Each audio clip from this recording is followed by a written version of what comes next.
আমি আপনাদেরকে দেখাবো বাংলাদেশ এবং বিদেশে মসজিদের তফাৎ। আপনারা দেখতে পাইতেছেন প্রত্যেক কলমের নিচে কিন্তু কোরআনের একটা সিস্টেম করে দেওয়া হয়েছে। এই দেখতেছেন অনেক নিচে, এটা কিন্তু একদম নিচে। হয়তো এই দেখতেছেন অনেক নিচে। আমাদের দেশে হয়তো বলবে যে এভাবে রাখা যাবে না, মানুষ হাঁটলে পা কোরআনের উপরে উঠে যায়। আসলে পা কোরআনের উপরে উঠা আর কোরআনের উপরে পা রাখা দুইটা কিন্তু এক না। দেখা গেছে আমাদের দেশে আসলে মূলত কোরআনকে এতই সম্মানের স্তরে রাখা হয়েছে যে কোরআনকে বাক্সবন্দি করে রাখা হয়েছে, মানুষ কিন্তু পড়তে পারে না। মসজিদের ভিতরে আলমারির ভিতরে রাখে, দেখা গেছে গ্লাস করে গ্লাসের ভিতরে রাখে, আসলে অনেক উপরে উঁচু স্থানে রাখা হয়। অনেক অনেক জায়গায় তো বলতে গেলে মই নিয়ে উঠতে হবে, মানে আপনি যে হাত দিয়ে আনবেন সেই ব্যবস্থাও নাই, এত উপরে রাখা হয়। আর মূলত এত উপরে রাখার কারণে কিন্তু মানুষ কোরআন থেকে দূরে। আর বিদেশে দেখেন এত নিচে রাখা হয়েছে, এই বসলেই কিন্তু হাতের কাছেই দেওয়ালের চারপাশ দিয়ে কিন্তু এই কোরআনের সিস্টেম করে রাখা হয়েছে।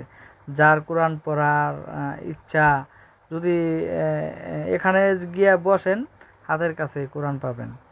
আর আমাদের দেশে কিন্তু আপনি পুরো মসজিদে আপনি যেথায় গিয়া বসেন, আপনি হাতের কাছে কোরআন তো দূরস্থান, একটা কোরআনের আয়াতও খুঁজে পাবেন না যে এখানে আমি একটা পড়ি। আসলে আমাদের দেশে কোরআনকে এত সম্মানের সাথে রাখা হয়, বলতে গেলে মানুষ সম্মান দিতে দিতে আসলে কোরআন থেকে দূরেই সরাই নিয়ে যাওয়া হইতেছে। আর এই চার্টগুলো দেখতেছেন এখানে সব নামাজের টাইম লোকেশন সিটি করা অটোমেটিকলি চেঞ্জ হয়। দেখতেছেন নামাজের টাইমের নিচেও কিন্তু আর আসলে কোরআনের অভাব নাই এই মসজিদের ভিতরে। চারদিক দিয়ে আপনি যেদিকে যাবেন শুধু আল কোরআন, আপনি যে দিক দিয়ে বসবেন হাতের নাগালেই আল কোরআন। সেই জন্য প্রত্যেক প্রবাসী যদি চায় এখান থেকে কিন্তু পড়তে পারবে। আমাদের দেশে কিন্তু আপনি যদি সকালবেলাও ভোরবেলায় ঢুকেন, আপনি হাতের কাছে কখনোই আপনি আল কোরআন দেখতে পাবেন না। পাবেন কোথায়? বাক্সবন্দি, আলমারি, না হয় আপনাকে মই নিয়ে উঠতে হবে। আসলে প্রত্যেকটা মসজিদে মূলত এই আল কোরআনগুলো অনেক নিচে রাখা উচিত, এবং কি মানুষের হাতের নাগালে যেন থাকে। মসজিদ হচ্ছে একটা ইবাদতের স্থান হিসাবে গণ্য করা হয়। ইবাদত তো সব জায়গায় করা যায়, কিন্তু তারপরেও প্রধানত একটা মসজিদ হচ্ছে ইবাদতের স্থান, আমলের স্থান। এই স্থানে যদি আমরা আল কোরআনকে বাক্সবন্দি করে রাখি তাহলে ব্যাপারটা কেমন দেখায়। আমি চাই প্রত্যেকটা মসজিদে, আমাদের বাংলাদেশে প্রত্যেকটা মসজিদে যেন এই আল কোরআনগুলো হাতের কাছেই রাখা হয়, হাত বাড়ালে যেন আল কোরআনকে সে স্পর্শ করতে পারে। অনেকে হয়তো বলতেই পারবে না মসজিদের ভিতরে আসলে আল কোরআনটা কোথায়। আমি 100% শিওর অনেক লোকই বলতে পারবে না যে আসলে মসজিদের ভিতরে আল কোরআনটা কোথায় রাখা হয়েছে। যদিও আমি জানি অনেক মসজিদে আল কোরআন কোথায় আছে, সেই জন্য বলছি যে বাক্সবন্দি করে রাখা হয়েছে, আলমারি করে গ্লাস করে রাখা হয়েছে। আমি জানি বিদায় বলছি। হয়তো দেখা গেছে বলবেন যে মাদ্রাসায় তো অনেক নিচে। হ্যাঁ, মাদ্রাসার ছাত্ররা সবসময় পড়ে, সেই জন্য অনেক নিচে তাদের রেহেলেই থাকে, তাদের মাথার কাছে থাকে, এটা স্বাভাবিক। কিন্তু মসজিদের ভিতরে আপনি যখন ঢুকবেন তখন কিন্তু হাতের কাছে আপনি কখনোই কোরআন দেখতে পাবেন না। যদিও পান, হাতে গোনা কয়টা মসজিদ থাকলেও থাকতে পারে, সেটা আমার জানা নাই। কিন্তু আমি এই পর্যন্ত যতগুলো মসজিদ বাংলাদেশে গেছি, কোনো মসজিদে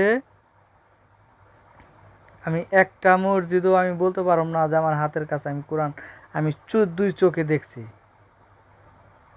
কিন্তু আমি যেটা দেখছি, ওই যে বললাম যে বাক্সবন্দি করে রাখা হয়েছে, এখানে দেখতেছেন কত নিচে, এতই নিচে রাখা হয়েছে। আমাদের দেশে সম্মানের সাথে উপরে রাখা হয়েছে।